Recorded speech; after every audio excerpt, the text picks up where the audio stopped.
আসসালামু আলাইকুম, সবাই কেমন আছেন? আলহামদুলিল্লাহ আমি ভালো আছি।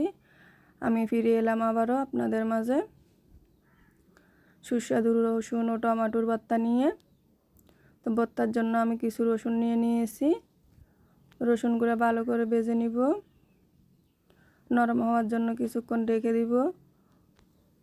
চুলার আগুনটা একটু ডিম করে দিয়ে তো আমি ঢাকনাটা খুলে দেখব রসুনটা নরম হয়েছে কিনা। রসুনটা হয়ে গেলে এখন আমি একটা চুলাতে কড়াই বসিয়ে দিয়েছি। কড়াইয়ের মধ্যে কিছু টমেটো কুচি করে নিয়েছি। টমেটোগুলো আমি সিদ্ধ করে নিব একদম নরম করে, যাতে গলে যায়। একটা ঢাকনা দিয়ে ঢেকে দিব। যারা দেখতে দেখতে ভিডিওর এই পর্যন্ত চলে এসেছেন, লাইক কমেন্ট শেয়ার করবেন। তো এখানে আমি সবগুলো নিয়ে নিয়েছি।